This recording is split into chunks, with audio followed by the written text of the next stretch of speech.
그냥 갑자기 큐 그러니까 좀 당황스러운데 1030 2시 10분에 여러분들하고 시장을 이기는 전략 미스터 마켓 출발하겠습니다. 오늘 방송은 지지와 저항 그다음에 지난주에 했던 매매 원칙 정립으로 오늘 오디오 상태가 평상시 오디오 상태하고 좀 다른 것 같아요.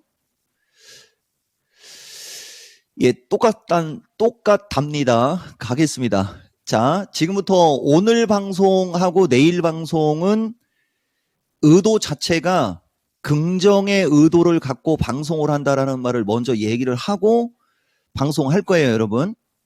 그리고 지지와 저항 들어가기 전에 매매 원칙 정립도 원래 이 매매 원칙 정립을 가지고 더 얘기를 해야 됩니다. 근데 지금 2시고 시장 정신없이 움직이지 않습니까?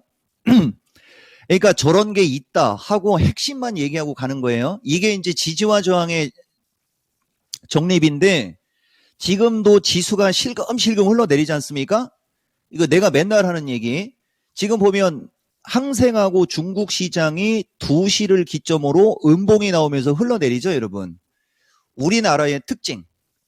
우리나라가 아침에 개파락 나와갖고 올라갈 때 보면 중국하고 항생도 아침에 약하게 나온 다음에 위로 치고 올라갔고, 위로 치고 올라간 상태에서 일단 항생을 갖고 얘기할게요. 이게 지금 항생입니다. 지금 보이는 게 여기 내 마우스 왔다 갔다 거리는 게 여기 지금 보면 고점 두 개가 못 넘어갔고 그러니까 눌리죠. 이 중국도 마찬가지예요. 중국은 고점을 넘어갔으나 올라갔다 내려갔다 올라가다가 어느 정도 올라갈 만치 올라간 다음에 횡보를 하니까 여기서 이게 상승장이고 강한 장이었으면 아마 또 올라갔을 거예요. 근데 지금은 약간 좀 비리비리한 장이지 않습니까?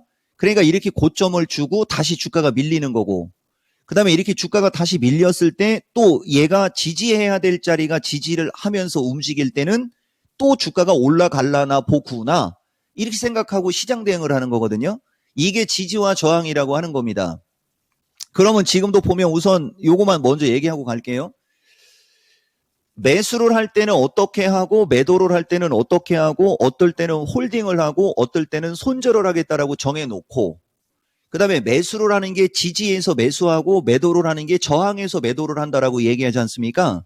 그러면 사람들은 일반적으로 주식은 지지에서 매수하고 저항에서 매도하는구나 이렇게 알고 넘어가게 되는 거고 그것은 수박 겉핥기식 아니면 그게 바로 간략한 거 내가 평상시 같았으면 대충 알고 가는 거예요 라고 얘기를 했을 거예요.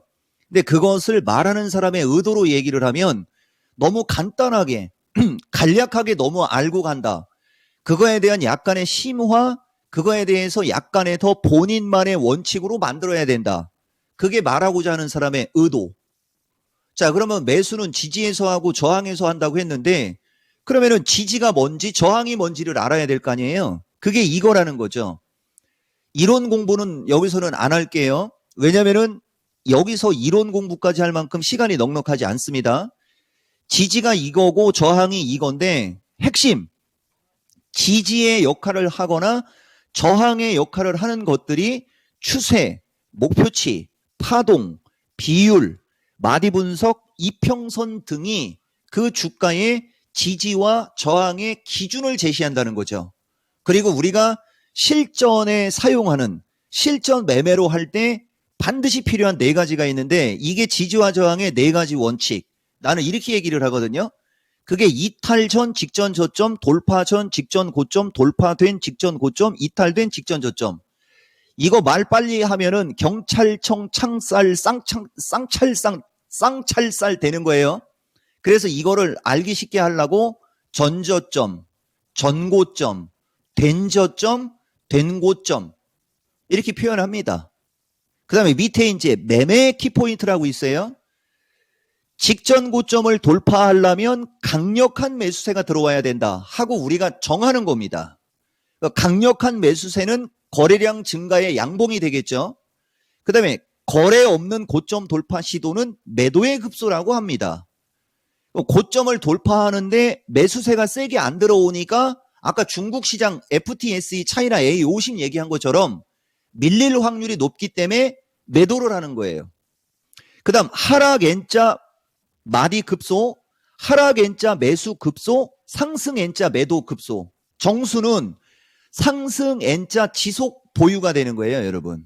근데 상승 N자 매도 급소라고 하지 않습니까? 왜 그럴까요? 목표치를 줬으니까. 그럼 목표치도 N자형의 목표치가 있고 추세의 목표치가 있고 파동의 목표치가 있다는 것까지 알아야 됩니다. 근데 일반적인 수준으로는 그냥 N자형 목표치면 끝이겠지 이리 생각하고 넘어가기 때문에 추세가 상승 추세일 때는 그 뒤가 대응이 안 되는 거예요.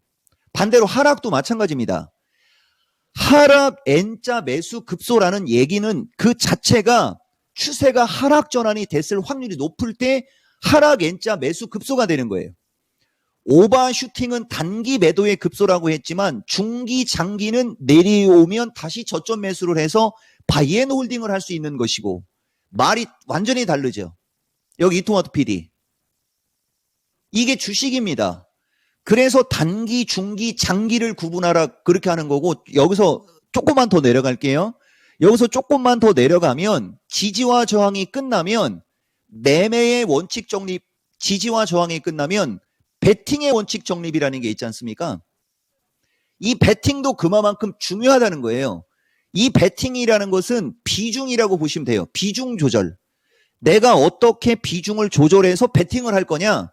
그걸 결정하는 거고 지금은 여기까지는 안 왔으니까 이런 식으로 이 종목은 이게 장수가 216장입니다, 여러분. 그리고 내가 지난번에 녹화 방송을 보니까 지금 지지와 저항의 N자형 목표치하고 그 다음에 상승엔 하락엔까지 한 다음에 말이 저쪽으로 가는 건데 원래 여기서 이렇게 말이 안 가야 일반인들이 알아듣기가 쉽다라고 얘기해요. 근데 말하는 사람은 그것만 알고 가면 안 되기 때문에 이런 얘기도 해주는 거거든요. 여기도 지금 보면 내가 말을 하면서 무슨 얘기를 하려고 했는지가 또 나도 헷갈려지고 막 그러는 겁니다, 여러분. 자, 어쨌든 좌우당간 이 베팅의 원칙을, 베팅의 정립까지 가야 하나의 세트가 되는 거고 여기까지 보여도 돼요. 그러니까 이쪽을 없애려고 화면을 바꾸지 않았으면 좋겠다 얘기하는 겁니다. 왜냐면은 이렇게 많은 게 있다라는 것도 보여주기 위해서 내가 방송을 이렇게 하는 거니까. 베팅의 원칙 정립서부터 어쨌든 끝까지 가면 실전기법 108, 108 공부하라, 노력하라, 부족한 2% 채워라가 이렇게 이어지는 거예요. 나도 내가 강의를 하면서 나도 이거 다 모릅니다. 컴퓨터에 입력시켜 놓거나 프로그램을 만들면 저게 가능하겠죠. 나도 말하면서 저걸 이해를 못하는 게 아니고 순서를 모른다는 얘기 한 겁니다. 자, 패스. 자, 보면 지금 얘기한 것들은 단기, 이 단기가 모여서 중기가 되는 거고 그 중기가 모여서 장기가 된다. 자, 계속 갈게요. 추세선의 중심축은 강력한 지지선. 일단 단어를 보면 지지인데 강력한이라는 말이 나왔지 않습니까? 중심축이 가장 강력한 게 되는 거라는 거죠. 근데 우리나라는 이 중심이 330 위가 있을 때는 중심축이 위에 있다라고 얘기를 하는 거고 330을 깨고 밀리면 중심축이 아래로 내려왔다라고 얘기를 하는 거고요. 16년간 얘기한 거를 지금 얘기하고 있는 거예요, 여러분들한테. 과거 시장은 325 플러스 마이너스, 아니 250 플러스 마이너스, 250 플러스 마이너스에서 조금 더 마디값을 주면 275 플러스 마이너스. 그러니까 우리나라 시장은 과거에는 그러니까 2012년에서 2016년 사이를 얘기하는 겁니다. 그 시점은 250을 중심으로 275 위에 있느냐 250 이하에 있느냐에 따라 추세 패턴과 중심축이 달라진 거고 최근 우리나라 시장은 330을 중심으로 이 마디값이 만들어지는 거예요. 약간의 오차를 감안하면 325까지 가고 그 다음에 2021년도 장은 340 위하고 320 아래하고 지금도 보면 지지와 저항을 얘기하고 중심축을 얘기를 하는데 2012년도부터 장을 얘기하면서 그 장의 핵심 그 중심축 중심값을 나는 머릿속에 다 외우고 있죠. 자랑을 하는 게 아니고 경험이 많다 보면 그 정도는 기본이라고 하는 거고 이 매매의 원칙과 지지와 저항, 추세 패턴 등은 경험이 많은 사람이 압도적으로 유리합니다. 하락장, 폭락장도 마찬가지고 상승장, 급등장도 마찬가지고 그게 다 경험에서 나오는 사람들이 정확한 거예요. 근데 그게 경험에서 나온 게 정확하다 하더라도 어떨 때는 본인의 능력으로 돈을 벌 때가 있고 어떨 때는 본인의 능력이 좋아도 돈을 못 벌을 때가 있어요. 주식을 갖고 있는 상황으로 얘기를 하는 겁니다. 그게 바로 지금장. 그리고 이 얘기가 지금 한 달하고도 보름이 지나버린 겁니다. 그러면 얼추 지금 거의 2달째 이런 일이 벌어지고 있는 거거든요.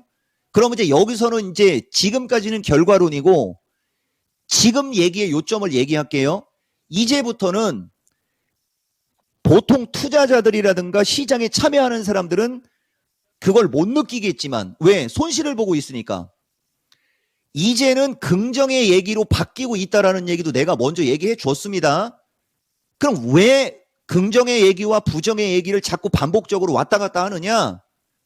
내가 강의하고자 하는 내용과 주식시장이 그렇게 움직이니까 좋은 쪽을 얘기할 때는 좋은 쪽이 계속 부각이 되는 거고 그 좋은 쪽에서 안 좋은 영향을 주는 것들 때문에 이런 일이 벌어지기 때문에 안 좋은 영향을 주는 걸 지금 얘기하고 있는 거고 그것이 이런 결과가 나오기 전에 알고 있었어야 된다는 얘기고 이렇게 교통정리가 되는 겁니다.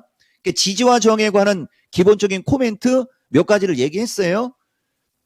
그리고 이건 투자상담사 공부하다 보면 책에 나오는 거 이거 볼 것도 없지만 여기서 강조하는 것은 지지가 높아질 때가 상승 추세 이쪽은 저항이 낮아질 때가 하락 추세라는 겁니다. 지지가 높아진다는 얘기는 저점이 높아진다는 얘기가 되는 거고 왜? 지지와 저점은 같은 의미니까 저항이 낮아진다는 얘기는 고점이 낮아진다는 얘기고요.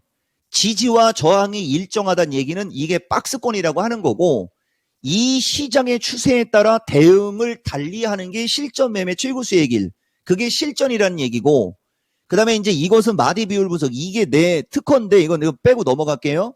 그러면서 이게 이제 지지와 저항 실전 응용의 종합지수 분석을 하고 있는 대목이거든요, 여러분.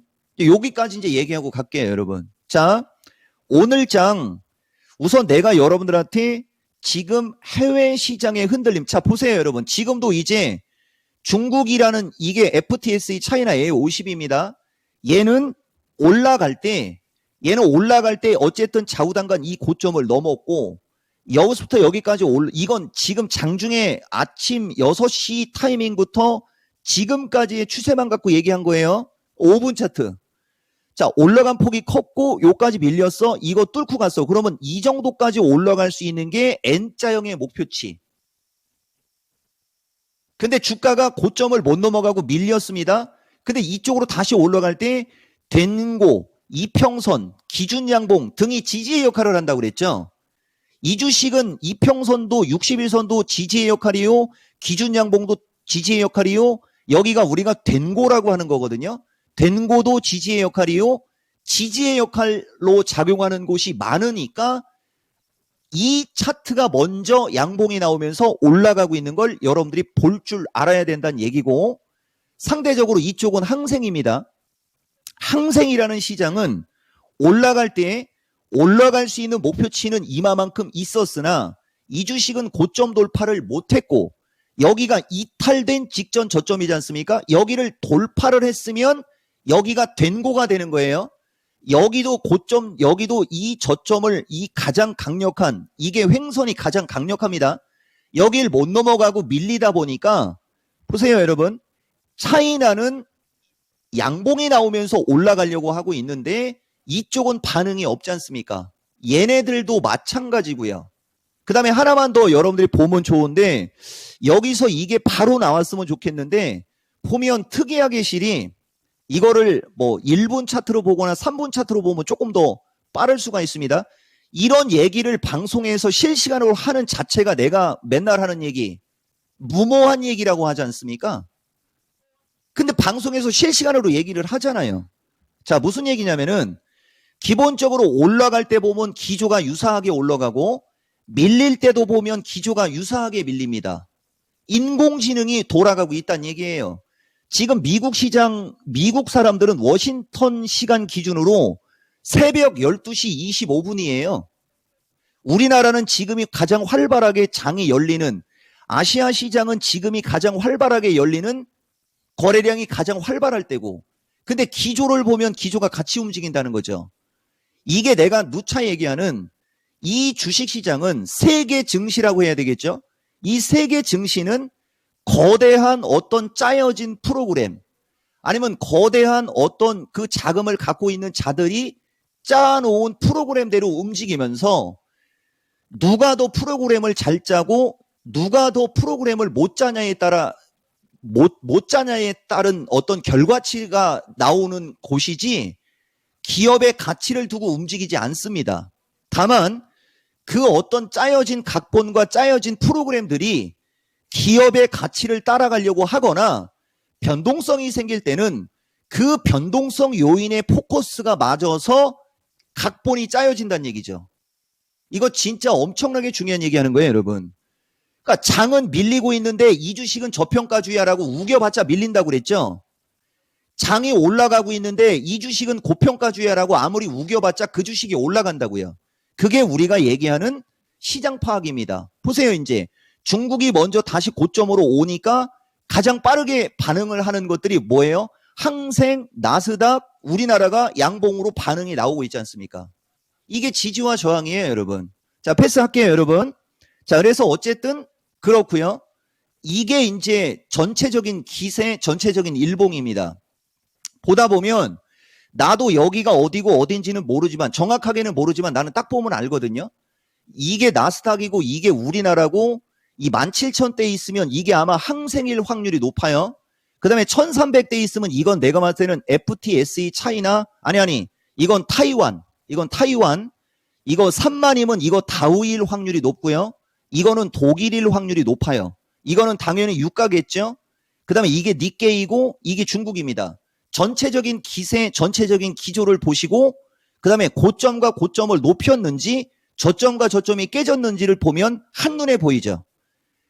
다른 나라, 다시 말하면 먼저 충분히 하락한 나라들은 최근에 우리나라가 320에서 급락을 할 때 오히려 먼저 충분히 하락을 한 항생과 차이나 쪽은 급락이 안 나왔고요. 그 다음에 충분히 하락한 다우와 독일 등은 안 빠지고 버티다가 지난 금요일 날 쿵하고 밀렸고, 지난 금요일 날 쿵하고 밀린 것이 또 단기적으로 요 N자형의 목표치에 오기 때문에 주가가 급락을 하지 않는 것입니다. 그러면 이 상태만 놓고 보면 정상적으로 시장이 움직인다면 이 정도까지 밀렸으면 기술적 반등이라도 나올 게 어느 정도 예측이 되겠죠?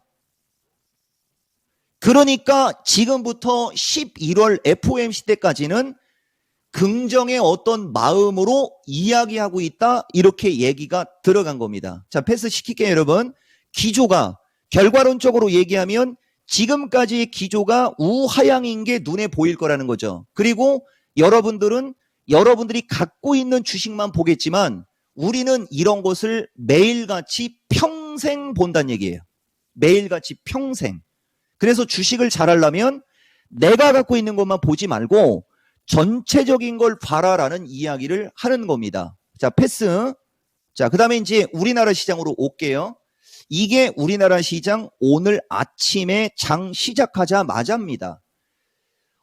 주말에 나스닥 흔들렸고 다우가 급락하면서 우리나라 야간장이 3.5p 이상 하락을 하면서 305까지 밀리고 야간장이 끝났어요.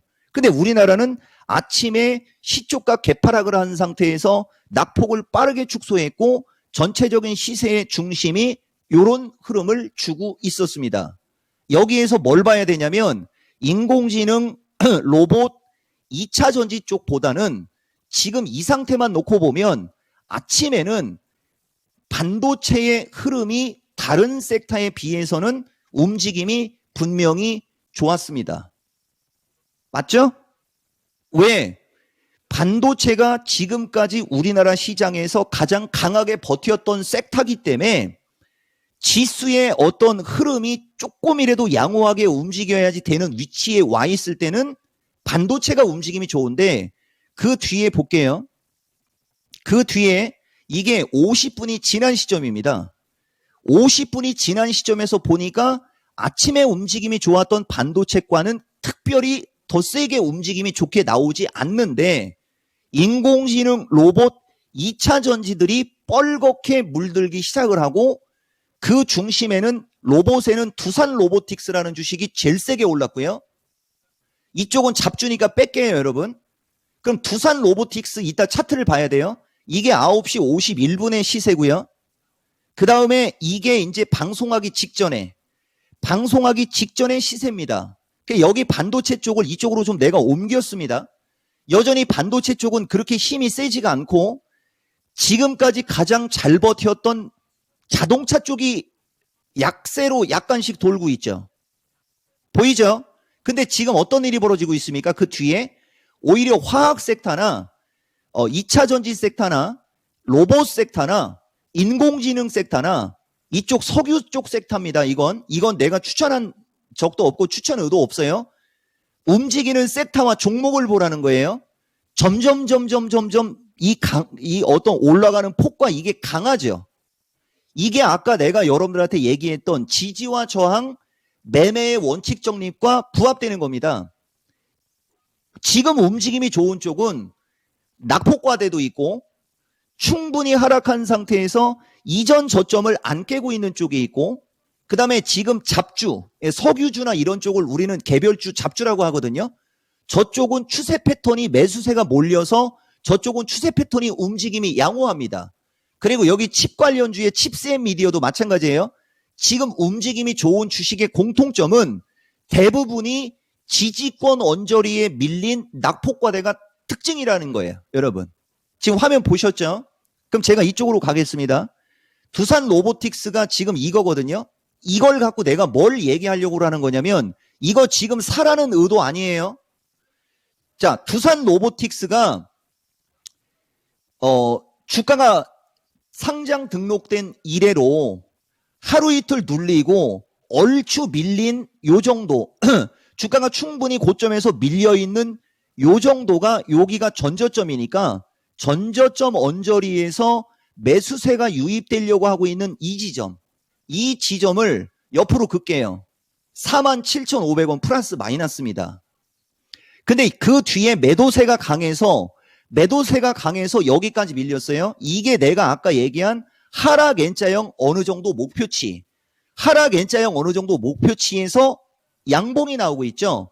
양봉은 매수세, 음봉은 매도세, 맞죠? 그 다음 하락 N 마디 급소, 단기 매수의 급소, 아까 보여줬죠? 여기가 매수 시그널이 나왔다는 얘기가 되는 거죠. 무슨 말이냐면은, 이 주식을 만약에 여기서 어떤 사람이 샀다. 그러면 다음날 이렇게 음봉으로 죽을 때 계속 사는 게 아니고, 충분히 하락한 다음 지지에 왔을 때 여기서 추가 매수하는 걸 우리가 추가 매수라고 하는 거고, 사자마자 주가가 흘러내린다고 여기서 돈이 있다고 계속 사는 걸 우리가 물타기라고 한다라는 얘기도 정확하게 알고 가셔야 됩니다. 자, 여기가 지지권이에요.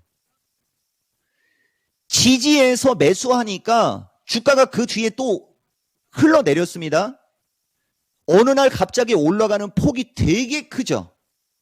그러니까 주가에 여러분들이 주식을 잘 하려면 어느 정도 지지권에서 매수를 했을 때는 분명히 보다시피 설령 물려도 내동매매를 하지 않거나 밀린다고 계속 추가 매수를 하는 게 아니고, 지지권까지 기다렸다가 추가 매수를 하게 되니까 여기서 이쪽으로 밀릴 때는 손실이 더 나겠지만, 반등이 나오면서 웬만한 여기서 매수한 사람이 여기서 추가 매수를 했으면 지금 본전이거나 수익으로 바뀝니다. 확인했죠? 그 다음에 여기서 매수를 안 하고 하락 N자까지 기다린 사람이 매수를 했으면 손실 났어도 수익으로 바뀌고 있고요. 이건 결과론으로 얘기하는 게 아니고, 주식은 지지와 저항을 정확히 파악한 뒤 지지에서 매수하면 설령 물려도 중기 장기가 양호한 주식이라면 가지고 있으면 올라간다라는 거에 대한 하나의 반증. 그다음 비중 조절을 매일같이 그 주식을 사고 팔고 하면서 비중 조절을 하라는 얘기가 아니고, 그다음에 베팅을 할 때도 이렇게 이해를 하시면 됩니다. 여러분들은 우리는 개인이고 돈이 없는데 어떻게 맨날 사지? 그러니까 일반인, 말하고자 하는 사람은 자기가 갖고 있는 돈이 1억이라고 가정을 하면 그 1억에 40%, 40%는 2차 전지, 30%는 인공지능, 30%는 제약이라고 가정할게요. 그렇게 사기로 했으면 40, 30, 30을 쏘라는 얘기고, 그 40, 그러니까 1억에 40이면 4천만 원이지 않습니까?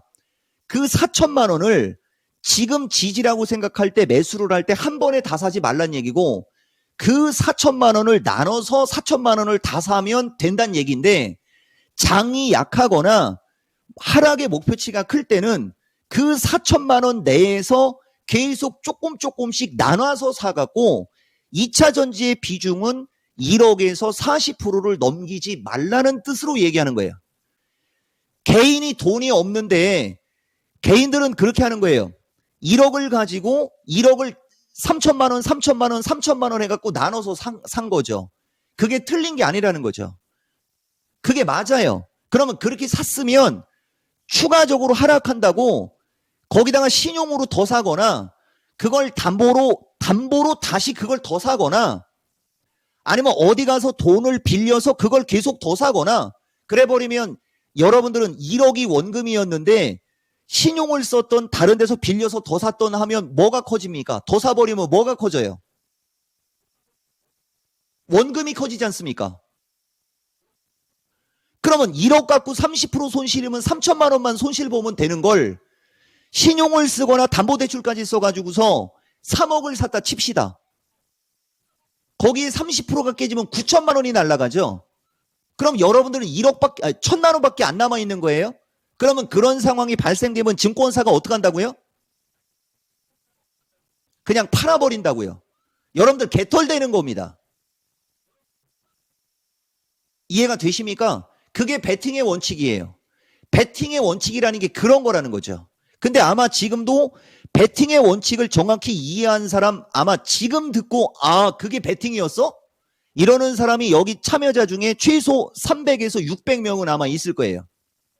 나머지는 내가 지금 얘기한 거 정도는 이토마토에서 16년을 있었으면 그 정도는 알고요. 그 다음에 이제 여러분들이 돈을 다 쐈어요. 돈을 다 쐈는데 종목이 지속적으로 빠집니다. 그러면 베팅의 원칙 정립으로 얘기를 하면, 이것을 가지고 있으면 추가 하락하면 내가 만약에 신용으로 갖고 있거나 담보대출로 들어가 있다면 밀릴 때 반대 매매가 안 당하게 하기 위해서라도 사람은 보통 비중을 줄이거든요. 10주를 줄이든 1주를 줄이든 5주를 줄이든 하면서 반대 매매가 안 나가게끔 하는 노력, 그게 노력이라고 하는 거거든요. 이거는 파생을 한 사람들 중에 특히 해외 선물을 한 사람들은 100% 공감하고 있을 겁니다. 가지고 있으면 나스닥 선물 기준에 만약에 나스닥 선물이 30호가 더 올라가면 나는 빼도 박도 못하고 깡통이야. 그러면 계속 올라갈 것 같을 때는 내가 2계약을 갖고 있었다면 1계약이라도 던집니다. 그런 경험이 있는 사람들은.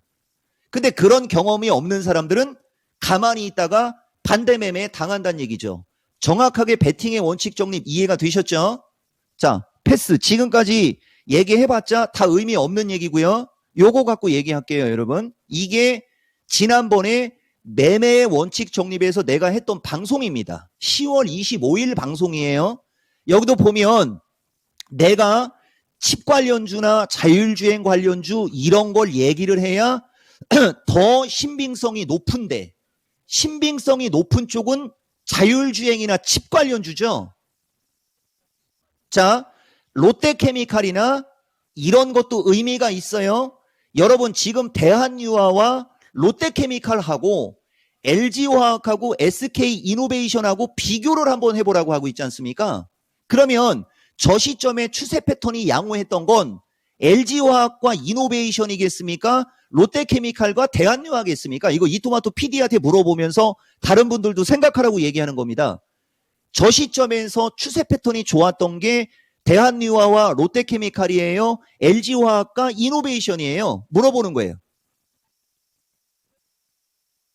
생각하고 있어서 대답을 못하면 그거 얘기해야 돼요. 저는 봐봐, 이 PD도 모르지 않습니까?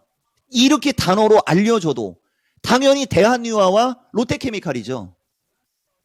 그러면 이것이 만약에 내가 말을 바꾼 건지 아니면 말도 안 되는 건지 할 수 있는 방법이 있죠, 여러분? 이거 갖고 원래 오래 가면 안 되는데 저 시점에 LG화학은 쭉쭉쭉쭉 밀려 내려오고 있었죠. 그리고 저점도 깨졌죠, 여러분. 분명히 추세 패턴이 양호한 것만 보는 거예요. 저 시점에 LG화학하고 이노베이션이라고 했으니까 이노베이션도 지금 보면 저점을 깨고 있죠. 그죠? 자, 근데 롯데케미칼 볼게요. 롯데케미칼은 이미 그 시점에 저점은 어디서 나왔습니까? 이미 저점은 8월 23일 날 나왔고 이미 10월 초에도 저점이 있었고 내가 방송한 시점은 이 양봉이 나온 시점이었잖아요. 확인됐습니까? 10월 25일이니까 대량 거래의 장대 양봉이 나오면서 여기 저점 안 깨졌고 여기 저점 안 깨졌고 여기 저점을 딛고 일어나고 있지 않습니까? 그 다음에 이평선도 21선을 뚫고 있고 61선을 뚫으려고 하고 있고 거래량마저 증가하고 있었습니다. 이건 빼도 박도 못합니다. 이렇게 명확하기 때문에 이 종목은 말을 바꾸는 게 아닙니다. 나는 말을 안 바꿉니다. 자, 롯데케미칼 차트고요. 자, 그 다음에 대한유화. 대한유화는 이미 2월 달부터 8월 달까지 1, 2, 3, 4, 5, 6, 7식으로 빠졌고 한 마디가 되게 크게 나왔고 밀리면서 20, 60들이 지지의 역할을 하고 있었으며 그날 보면 양봉이 크게 나왔어요. 이것도 10월 25일입니다. 본인이 초보인 걸 인지를 하고 정확하고 명확하게 공부를 하고 최소한 매수의 원칙, 매도의 원칙, 홀딩의 원칙, 손절의 원칙을 익힌 후 매수는 양봉에서 매수하고 음봉에서 매도하듯이 양봉은 지지요, 음봉은 저항까지도 알고 배팅의 원칙까지 안 상태에서 적용하라. 이렇게 여러분들이 이해하면 됩니다. 분명히 차트 조금만 볼 줄 아는 사람들은 대한유화 롯데케미칼과 LG화학 이노베이션의 차트가 다르고 대한유화 롯데케미칼 차트가 좋은 걸 분명히 압니다. 근데 만약에 여러분들이 이런 걸 모르는 사람들이라면 지금 이 종목이 말의 요점이 뭐예요? 이런 거라도 어떻게 하라는 거죠? 지금이라도 주식을 할 거면 알으라는 얘기입니다. 이해되셨습니까? 그 다음에 솔브레인도 마찬가지예요. 이거는 내가 사지 말라고 얘기했는데 보세요. 이것도 주가가 그날 고점에서 밀리면서 3만원 언저리까지 밀리더니 오늘 34,000원까지 반등이 세게 나왔지 않습니까? 보이죠? 3만원에서 34,000원. 확인됐습니까? 근데 LOT 바쿰은 오늘까지도 저점에서 빌빌 싸고 있지 않습니까? 이게 실전 매매 최고 수익일이에요, 여러분. 그러면 내가 또 지금 시점에서 얘기해 볼까요? 지금 시점은 솔브레인 홀딩스보다는 LOT, 이거는 둘 종목, 두 개의 주식을 단정 짓고 그 둘 중에 하나로 얘기하고 있는 겁니다. 이러한 추세 패턴을 그리는 다른 모든 주식들, 그게 어디에 있는 게 좋다? 인공지능, 로봇, 2차 전지, 반도체, 제약 이런 쪽에 있는 게 좋다라는 얘기예요. 이 두 종목을 갖고 놓고 보면 이제 기본적으로 2박 3일 코스로 보든 하나, 둘, 셋, 넷, 다여, 일곱, 여덟, 아홉이니까 향후 9일의 흐름으로 놓고 보든 현재 시점에서는 ROT 바큐움이 솔브레인 쪽보다 기대 수익도 높고 아마도 더 크게 먹고 팔 수 있는 기회라도 있을 겁니다. 앤드 또 나쁜 쪽으로 얘기해 볼게요. 여기서 추가적으로 하락을 하더라도 지금 현재 시점에서 LOT 바쿰은 물려도 먹고 팔 수 있습니다. 이거 맞나 틀리나 한번 나중에 가보면 압니다. 이 정도면 100%죠, 여러분. 말하는 사람은 이렇게 정확하게 얘기해줘요. 근데 얘보다 더 좋은 주식이 지금 어떻다고요, 여러분? 내가 하는 말에는 얘보다 더 좋은 주식이 지금도 스팸 전화 오는 거예요. 얘보다 더 좋은 주식이 지금도 굳이 내가 지금도 스팸 전화 오네요라는 얘기 안 해도 되는데 본능적으로 말이 튀어나가잖아요. 본능적으로 나오는 행동. 얘보다 더 좋은 주식이, 이들보다 더 좋은 주식이 훨씬 더 너무 많다. 너무나 많다. 훨씬 더. 아까 이렇게 올라간 거에 보면 이렇게 변동성이 심하고 이렇게 종목들이 이상하게 움직일 때가 전문가가 필요하다라고 아까 어떤 그 광고 나갈 때 그 말이 있었죠. 그게 진짜예요, 여러분. 약세장, 급락장, 폭락장이 오히려 일반인들한테는 우리 같은 사람들의 어시스트가 중요한 거거든요. 이걸 우리가 종잣돈 우선의 원칙이라고 합니다. 나한테 1억이 남아 있었어. 근데 변동성 심하고 한데 거기서 어떻게 해서든지 하려고 하다가 1억이 5천만 원으로 줄어들었어. 자, 나한테는 1억이 남아 있었어.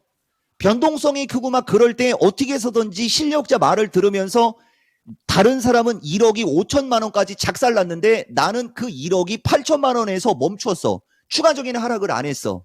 그러면 다시 1억이 되려면 8천만 원에서 1억을 다시 만들려면 25% 정도만 벌면 돼요. 맞죠? 근데 만약에 1억이 내가 대응이 안 되거나 뇌동매매를 하거나 이래가지고 5천만 원까지 내려가 버렸어. 그러면 5천만 원이 1억이 되려면 100%를 먹어야 됩니다. 주식을 하다 보면 아까도 얘기했듯이 두산 로보틱스 같은 주식 보면 올라가면 한 방에 20%, 25% 올라가죠. 그러니까 내가 20%, 30% 정도 깨졌을 때 거기서라도 냉정하게 기준과 원칙을 여러분들이 찾으면 된다는 얘기를 하는 거죠. 거기서 더 나락으로 가면 대책이 없어지는 거예요. 그래서 정식 펀드라든가 자문사나 운용사나 이런 데도 보면 손절매 기준을 정하는 게 20% 내지는 30%로 정합니다. 그거 이상 손실 나버리면 자동으로 로스컷. 지금 주식시장은 그 펀드 물량이라든가 기관의 로스컷 물량도 함께 나온 시장이라는 얘기죠. 그러면 신규 자금이 유입되면 기관이나 이런 쪽 입장에서는 그 주식들을 다시 어떻게 하려고 하겠어요? 다시 주식을 담으려고 하겠죠. 그러면 주식을 다시 담을 때 잡주라든가 주변주를 담겠습니까? 업종 대표주라든가 그 업종을 대표하는 주식을 담겠습니까? 업종을 대표하는 주식을 담겠죠. 기관성 자금은 업종을 대표하는 주식에 들어오게 돼 있어요, 여러분. 그래서 낙폭과대 업종 대표주가 좋다 이렇게 얘기하는 거예요. 급락이 나오면. 되게 논리적이죠, 여러분. 주식 이렇게 하면 되는 겁니다. 주식 이렇게 하는 거예요. 자, 지금부터 몇 가지만 더 얘기해 볼게요. 지금도 보면 예전 같았으면은 예를 들어서 이제 뭐 마음이도 얘기하고 이제 로봇 관련주도 얘기하는데 안 하지 않습니까? 방송에서 다 얘기하면 누가 전문가를 필요로 하겠습니까? 여러분들이 지금까지 상승장에서 했기 때문에 계좌가 잘 움직였던 거예요. 자, 그냥 패스 시킬게요, 여러분. 돌고 있잖아요, 지금 종목들이. 지금 분명히 종목들이 돌고 있고 여기서 이야기하고자 하는 말의 핵심은 기존에는 9월 중말 순서부터 10월 초순까지는 이렇게 움직임도 없었다는 거예요, 여러분. 그러면 중간은요. 그렇지, 말 잘한 거예요. 이거 되게 중요한 얘기인데 그게 지금 없어졌으면 안 되는데 내가 적어놨거든요. 적어놨네요. 적어놨습니다. 보세요, 여러분. 중간중간에 나온 반등은 이거 빼고 얘기할게요, 여러분.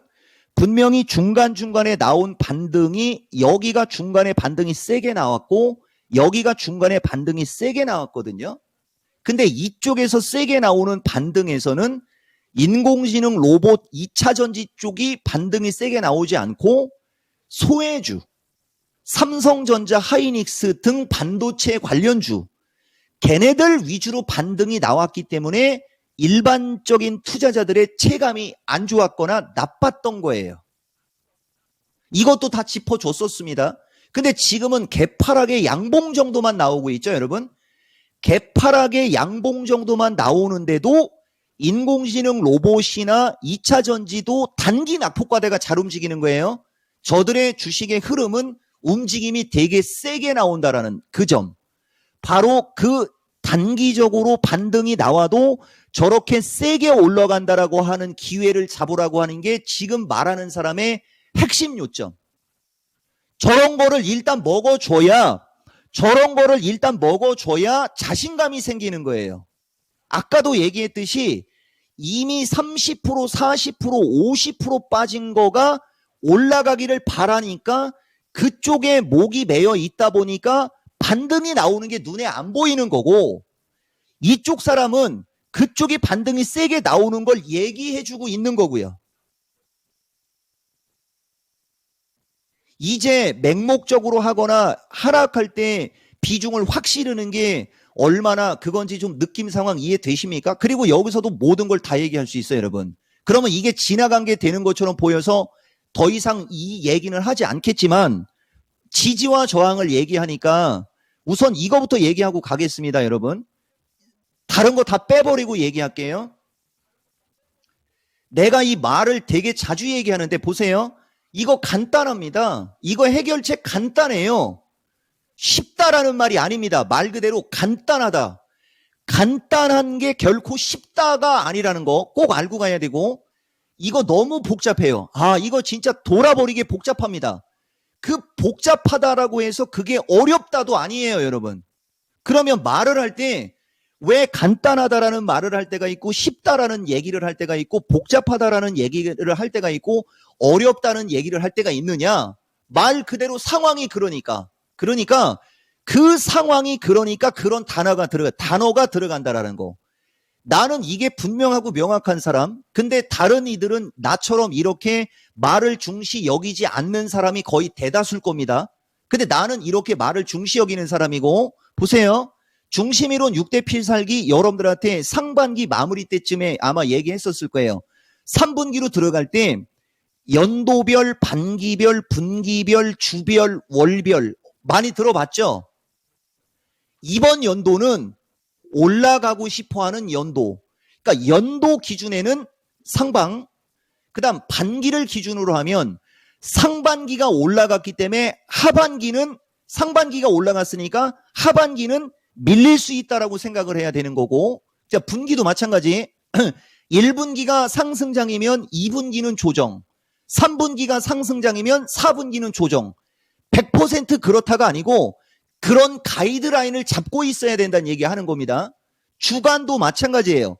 첫 번째 주간이 상승이면 두 번째 주간은 조정, 두 번째 주간이 조정이면 세 번째 주간은 반등, 세 번째 주간이 반등이면 네 번째 주간은 반락. 일별도 마찬가지. 월화가 양호하면 수 목적으로 가면 조정, 월화 수까지 움직임이 좋으면 목금으로 가면서는 조정. 이게 기준과 원칙. 아시겠어요? 그러면서 만들어지는 추세 패턴을 가지고 시장 대응을 하는 거예요. 그러면서 거기에서 우리가 뭘 봐야 되는 거냐? 메이저의 수급. 근데 지금 메이저가 하방포를 구축하고 있다는 얘기를 제일 먼저 얘기해 줬죠. 아마 메이저가 하방포를 구축하고 있다라는 얘기도 이종복이처럼 방송에서 대놓고 얘기하는 사람 많지 않았을 겁니다. 이미 우리는 이런 걸 보고 이런 걸 알기 때문에 여러분들한테 얘기하는 거예요. 자, 그러면 이제 보세요. 방법이 간단한 거 여러분들 간략하게 얘기해 볼게요. 시간 없으니까. 지금 2차 전지에 크게 물려있는 사람들 간단한 해결책. 2차 전지가 강한 반등 나오면 되는 거죠. 간단하죠? 자, 2차 전지에 되게 크게 물려있는 사람들. 현금 여력이 있거나 현금을 만들어서 추가 매수해서 단가 낮추고 올라가면 되는 거죠. 이게 간단하다라는 말. 근데 걔들이 올라갈 때 모기 눈에 눈꽃 많지, 요만큼 올라가다가 말지, 진짜 이만큼 올라갈지 그걸 모르는 거죠. 그게 복잡한 거예요, 지금. 근데 그 복잡한 게 또 어려운 건 아니죠. 환율이 밀리면 되고 외국인이 매수하면 되고, 말장난이 아니라 이런 식으로 해결하는 거예요, 여러분. 주식을 잘 하려면. 그 다음에 2차 전지 말고 이제 반도체 쪽 얘기해 볼게요. 반도체는 지금 추세 패턴이 신고가권에 있었죠. 그럼 간단한 게 뭐예요? 밀리면 되는 거죠. 밀리면 매수하면 되는 거지 않습니까? 근데 왜 고점에 있을 때 사세요? 근데 그게 말 그대로 간단한데 실행에 옮기기가 어떻다고요? 여러분, 실행에 옮기기가 어렵다고요. 내가 더 잘 알아요, 그거. 전문가님 알겠는데 그게 잘 안 돼요. 얘기했죠? 내가 더 잘한다고. 우리가 이 바닥에 20년 있으면서 터득한 게 그거거든요. 가장 확실한 거, 좋은 주식을 싸게 사서 비싸게 팔면 되는 겁니다. 주식이라는 게. 그게 20년 경험에서 나온 핵심이에요, 핵심. 그 다음부터 말들은 복잡하게 들어가요.